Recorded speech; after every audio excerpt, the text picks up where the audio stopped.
چې کله انسان ود کېږي پکار دادا چې حالت د وضو کې یعنی چردام دیو کې ود دي شي زکه د شپې بیا د پارا فرشتي دعا کوي فرشته سوي اللهم اغفر لعبدك فلان فانه بات طاهرا زکه چې الله د غشپ په حالت د پاکوالي کې غړې دا الله دا وبخا یو حدیث دا ہے چې کم انسان چردام حالت کې ود شو دویم فضیلت دا غیدا ده معاذ بن جبل رضی الله عنه فرمای چې ما د نبی علیہ السلام نو اوریدلی دي ما من مسلم یبیت طاهرا فیتعار من الليل چې کوم انسان د شپې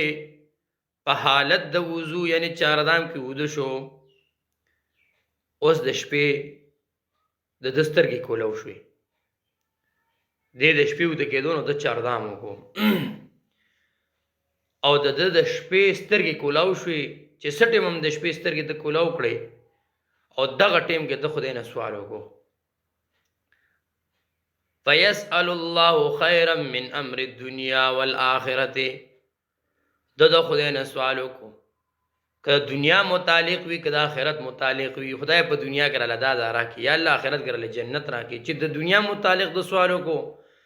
او که د آخرت متعلق د سوال وکړو الا اعطاه الله ایاه الله رب العزت ولا غجر ورکی الله رب العزت ولا غ سوال جواب ورکی چې ټیک د بندا تا مان دا وغوښتو د دنیا متعلق د سوال وکړو بس والا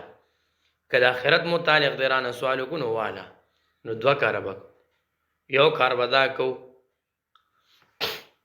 چې کله د شپې ود کېږو نو چردام وکړو وضو حالت کې بود کېږو او بل دویم چې کله زمونږ د شپې سترګې کولاویږي که هر ټایم ډایرکټ به خدای نه سوال کوو د چا په زړه کې چې څه حاجت وي که نه هغه حاجت به ډایرکټ د خدای نه غواړو چې خدایا پلان کې کار زما وکا خدایا پلان کې شي زما لرا کا ګوره دا ډېر احادیث مبارکه ډک دي نبی علیه الصلاۃ والسلام موږ ته دا دین پرېښی دی خو موږ ته پته نشته که نه که موږ ته پته وی نو موږ به د شپې ود کېدو موږ به چردام کو موږ به د شپې را پاڅېدو موږ به خدای ته سوال کو اوس نبی علیه السلام فرمایي چې کله ود کېږي نو چردام حالت کې وده شه او د شپې چې ته څه سوال کې الله به درکوي که نه نه چې خدای پاک یې موږ له راکوي بیا موږ د خدای نه نه غواړو نو دا بیا زیاتې وي نو لہٰذا ود کېږو په کوم حالت کې ود کېږو په دې حالت کې چې موږ چردام کړي وي او بیا چې سټیم د شپې را پاسو نو خدای ته سوال کو چې خدایا پلان کې کار مال وکا الله رب العزت با هغه کار منګلا کوي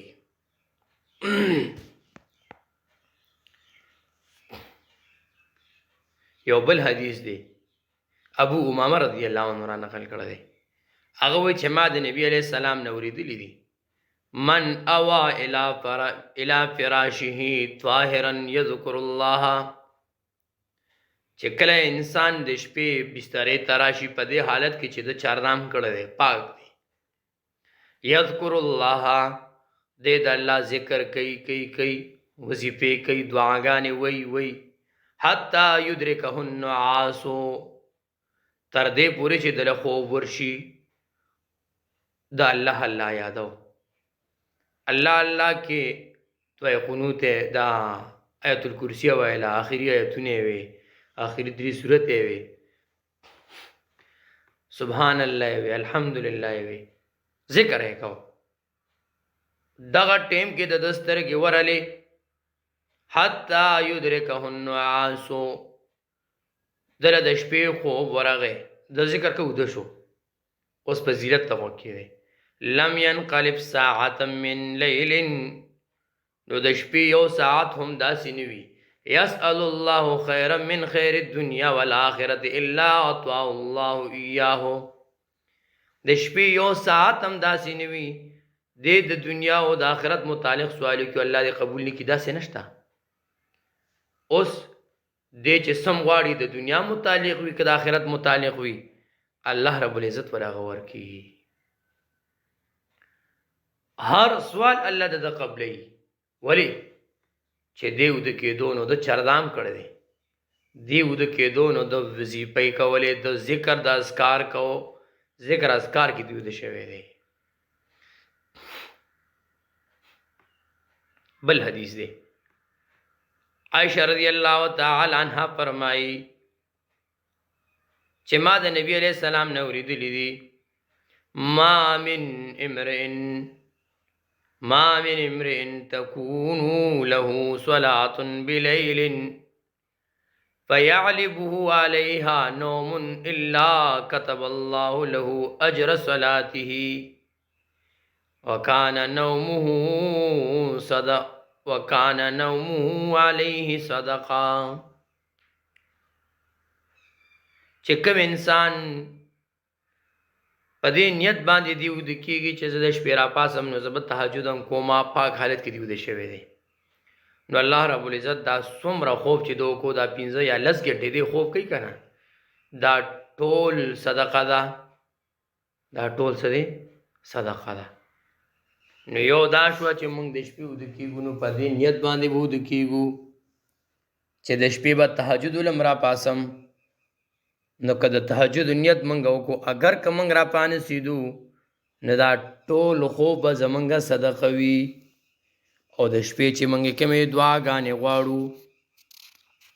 دا نه چې مثال په تور سړی د شپې را پاسېدو اوس ورځمه ما خوب کړی دی اوس چردام وکړم چې بیا سوال وکړم، نه نه بس سړی ډایرکټ سترګې کولاوېدو سره چې د کم سوال مو کو الله رب العزت والا هغه سوال څه کي قبول کی، هغه سوال والا الله پاک قبلوي.